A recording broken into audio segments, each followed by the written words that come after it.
Welcome to the Marc Silber Show, where we bring you extraordinary people who are a source of inspiration, innovation, and creativity.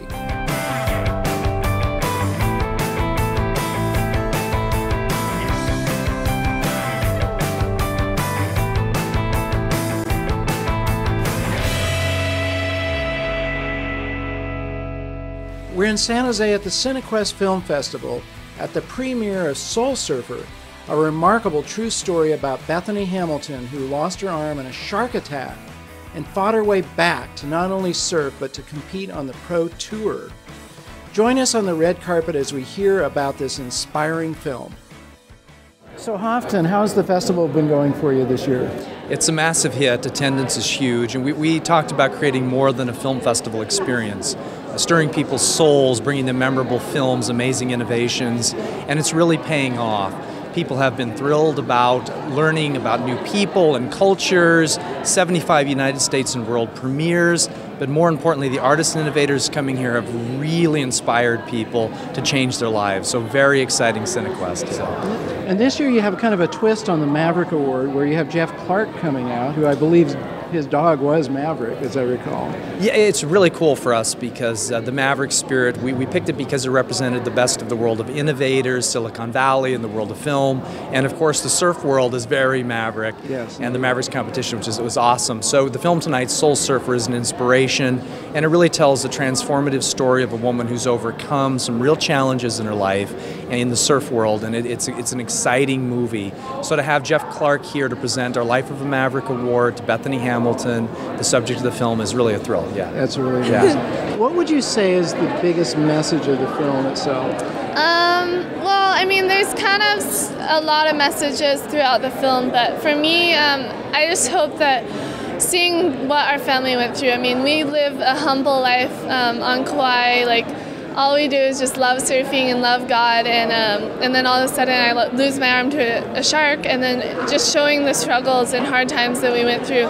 So many families go through that, and as individuals we all go through different times in our lives, and I just hope that it can encourage them to find the good in bad situations, and that good can come out of it.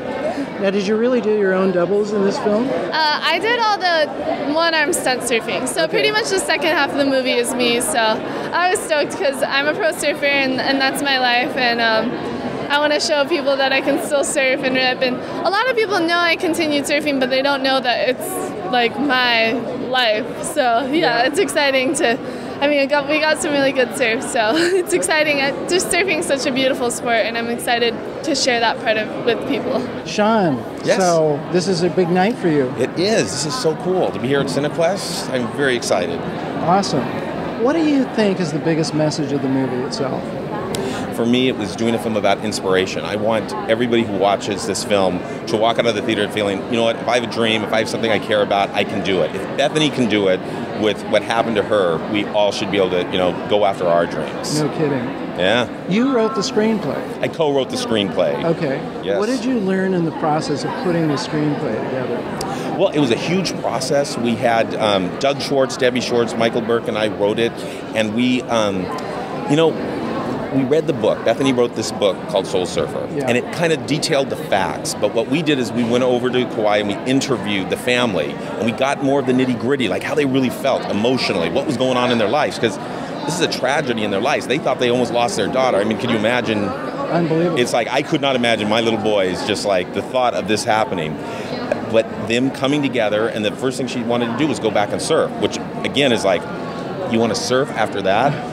But they rallied behind her, and a month later she was surfing again. 6 months later, she stood up on the board and won 5th place in the Nationals. Next year she won 1st place. So it's like, that's what just inspired me about the story, that could actually even possibly happen. Yeah. What was your process in rolling the film out in terms of production itself? As far as shooting the movie? Yeah. We had a 35-day shoot. We broke it into what we shot with our actors. We had Helen Hunt, Dennis Quaid, Carrie Underwood, and then we broke out the surfing part, because the surfing part is a massive part. It's the backdrop to the inspirational story, but we still wanted it to be the best surfing that could possibly be. Gotcha. Okay. Now, what advice do you have for up-and-coming filmmakers just trying to get started in the profession? I am so happy for up-and-coming filmmakers. I'm jealous because the equipment has gotten so much better than when I started. I actually went to Santa Clara, right by here, yeah, so I took television here, so that was kind of cool. But they've made the camera smaller, you can edit on your laptop, so go out and make a film. Direct a film, make it. There's no excuses anymore. Start with your friends, and then get local talent. Just go and make movies. Because when I did it, it still costs like thousands and thousands of dollars to make a movie. So it really made it hard to make anything decent. Now, for the price of a camera, the price of the computer you probably already have, you can do it. And that's how I did it. I always just say, go make it. Go make your film. And then make another film and another film. Start with a short film. Start with a 30-second commercial. Just start doing it. And just keep following your dreams, because we're going to hear voices that we've never heard before. A writer can write his book on his own, a song player can write their song, but a filmmaker always needed 100 people around. Now you can do it like 5 or 6 people, and whoa, I have a new voice that no one's ever thought of before. AnnaSophia, so how does it feel to portray this incredible story? It was stressful.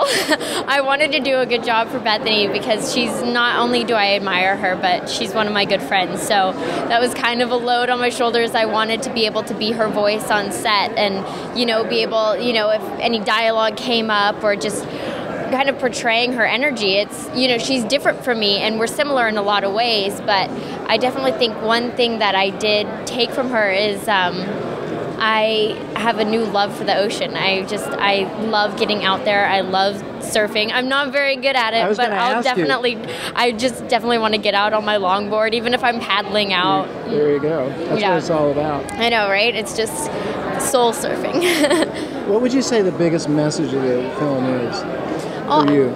For me, I'd say it's just about, sometimes things happen in your life and you don't know the reason why they happen at all. And it's about, getting back up on that board and going after what you love for and taking the worst of situations and turning them into the best. I mean, think of all the things that could have gone wrong. I mean, she could have not tried and there would have been millions of people who wouldn't have heard her story and been inspired to continue on. Yeah. So. How did you like working with Helen and Dennis Quaid? I love them. They're just the best. I mean, we had such a fun time on set all together. We'd all go surfing, really? On our days off. Yeah, and Dennis actually became obsessed with surfing. He goes all the time now. He's through with golfing and he's on to surfing, no doubt. I get why. Yeah. But it's incredible. I mean, to work with such talented people, I felt like my performance, I wanted to be a better actor. I wanted to step up my role. So this is a completely different type of experience where you're actually portraying somebody who's there on the set with you. Yeah. How was that as opposed to what you've done in the past? It was weird because, I'm taking Bethany's book and the script and her and then what's coming from myself and all trying to mush it together and the director's vision and, trying to get it all out, but ultimately trying to get Bethany on screen and it's confusing, it's hard. It was just kind of one of those things where I had to figure out what I was doing beforehand and then take all that energy and just go with it and the actors around, and it was a fantastic environment. That's amazing. Yeah. So, hey, listen, thank you so much. Any final advice for young actors up and coming? I'd say just do it because you love it, follow your heart, follow your dreams just like Bethany's doing, go after what you're really passionate for, not what will make you money. Awesome. Yeah. Thank you so much. Thanks so much. Great to meet you. Nice meeting you.